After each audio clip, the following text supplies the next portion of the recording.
Avi sir, so excited like season 7 Dr. Raj Cup season 7 ಅಲ್ಲಿ so toss win ಆಗಿದ್ದೀರಾ already luck ನಿಮ್ಮ ಕಡೆ ಇದೆ ಅಂತ ಅನ್ಸ್ತಾ ಇದೆಯಾ? I don't know toss ಅಲ್ಲಿ ಏನಿದೆ ಅಂತ ಗೊತ್ತಿಲ್ಲ ಬಟ್ ಡೆಫಿನೆಟ್ಲಿ ಪ್ರತಿಯೊಬ್ಬರ effort and it's the best man win ಅಂತಾರಲ್ಲ ಸೊ ಇವತ್ತಿನ ಲಕ್ ಯಾರ ಹತ್ರ ಇದೆ ನೋಡೋಣ ಆ್ಯಂಡ್ ಜೆ ಕೆ ಹೇಳಿದಾಗೆ ಹೀಸ್ ಟ್ರೈಂಗ್ ಟು 150ರಲ್ಲಿ ಕಂಟ್ರೋಲ್ ಮಾಡೋಣ ಅಂತ ಹೇಳಿದ್ದಾರೆ. ಅದೇ ನನ್ನ ಬೌಲಿಂಗ್ ಸ್ಪೀಡ್ 150 ಕಂಟ್ರೋಲ್ ಮಾಡೋಣ ಅಂತ ಇದ್ದೀನಿ. ಪರ್ಫೆಕ್ಟ್ ಹೌದು ಆ್ಯಂಡ್ ಎಲ್ರಿಗೂ ಆಲ್ ದ ಬೆಸ್ಟ್ ಯಾಕಂದರೆ ಇಟ್ಸ್ ಆಲ್ ಅಬೌಟ್ ರಾಜ್ ಕಪ್ಪಲ್ಲಿ all of us coming together is a celebration and ಇಲ್ಲಿ ಬಂದು ಆಡೋದು ಇನ್ನೊಂದು ಆ್ಯಂಡ್ ಎಲ್ಲರೂ ಗೆಲ್ಲಬೇಕು ಅಂತಲೇ ಆಡ್ತೀವಿ. Will put our effort.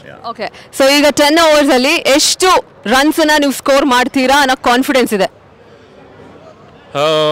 ಇವಾಗ ಏನು ಹೇಳಿ ಯಾಕಂದರೆ ಬಿಕಾಸ್ ವಾಟ್ ವಿ ಸಾ ಇವಾಗ ಪ್ರೀವಿಯಸ್ ಪಿಚ್ಚಲ್ಲಿ so it's a slower pitch and never no we trying to cross about 100-120ಗೆ which is also good score but let's see ಹೇಳೋಕ್ಕೆ ಮತ್ತು ಆಡೋಕ್ಕೂ ಭಾಳ ವ್ಯತ್ಯಾಸ ಇದೆ and J K other side ಇರೋದ್ರಿಂದ will try and control as much as possible. ನಾವು ಅವ್ರನ್ನ ಮೀರಿ ಹೊಡೆಯೋಕ್ಕೆ ವಿಲ್ ಟ್ರೈ. ಓಕೆ ಸೊ ಇಲ್ಲಿ ಬರೋಣ. ನಮ್ಮ ಬಜರಂಗಿ ಬಾಯ್ಸ್ ಹೆಸರಿಗೆ ತಕ್ಕಂತೆ ಆಂಜನೇಯನ ಒಂದು ಬಲ ಇದೆ ಇವರ ಕೈಯಲ್ಲಿ ಅಂತಲೇ ಹೇಳ್ಬೋದು. ಯಾಕೆ ಅಂತ ಅಂದರೆ ಅದ್ಭುತವಾಗಿ ಆಟ ಆಡ್ತಾರೆ ನಮ್ಮ J K sir. First of all what is the secret behind your ಶಕ್ತಿ whatever you have like ಇಷ್ಟು ಅದ್ಭುತವಾಗಿ ನೀವು ಹೇಳ್ತಾ ಇದ್ರಿ ಸರ್ಗೆ ನಾನು 150 ಸ್ಪೀಡಲ್ಲಿ ಹಾಕ್ತೀನಿ ಬಾಲ್ನ ಅಂತ. ಸೊ ಏನು ಇದರಿಂದ ಇರೋವಂಥ ಶಕ್ತಿ ಏನು? Boost is the secret of my energy.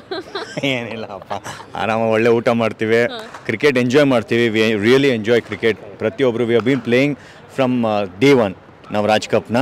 So Raj cup ಬಂದಾಗಲೇ we are very happy about it that the full industry ಎಲ್ಲ ಬರ್ತಾರೆ, ಎಲ್ಲ ಕೂಡ ಆಡ್ತೀವಿ ಆ್ಯಂಡ್ ಈ ಸತಿ ನಾವು ಜೊತೆಗಿರ್ತೀವಿ. Next year will be opposite. So it's an opportunity to be together, face together.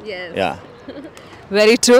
So well ಇಬ್ರು ಒಂದು ಅದ್ಭುತವಾದಂಥ ರೋಚಕವಾದ ಮ್ಯಾಚ್ನ ನಾವು ನೆಕ್ಸ್ಟ್ ಬ್ಯಾಚಲ್ಲಿ ಕಾಯ್ತಾ ಇದ್ದೀವಿ. So for the best, all the best both of you. Thank you sir, thank you so much. Well guys ನೋಡೋಣ ನಮ್ಮ united elephants ಮತ್ತು ನಮ್ಮ Bajrangi boys already united elephants ಟಾಸ್ನ ವಿನ್ ಆಗಿದ್ದಾರೆ, ಬ್ಯಾಟಿಂಗ್ ಸಹ ಚೂಸ್ ಮಾಡಿದ್ದಾರೆ. Let's see who's gonna win the next match ಅಂತ ಹೇಳ್ತಾ ಸೊ ಅಲ್ಲಿವರೆಗೂ ನಿಮ್ಗೆ ಗೊತ್ತಲ್ಲ ನಿಮ್ಮೆಲ್ಲರೂ ನೋಡ್ತಾ ಇರಬೇಕು ನಮ್ಮ ಆನಂದ್ ಸ್ಪೋರ್ಟ್ಸ್ನ. ಕಂಪ್ಲೀಟ್ ಆಗಿ ನಮ್ಮ ಡಾಕ್ಟರ್ ರಾಜ್ ಕಪ್ ಸೀಸನ್ 7 ನಮ್ಮ ಎಲ್ಲ ತಾರೆಯರು ಒಂದೇ ಗ್ರೌಂಡಲ್ಲಿ ಆಟ ಆಡೋದನ್ನ ನೋಡುವಂಥ ಒಂದು ಸದಾವಕಾಶ ದಟ್ ಈಸ್ ಆನ್ ಯೂಟ್ಯೂಬ್. ಅದು ನಮ್ಮ ಆನಂದ್ ಸ್ಪೋರ್ಟ್ಸಲ್ಲಿ.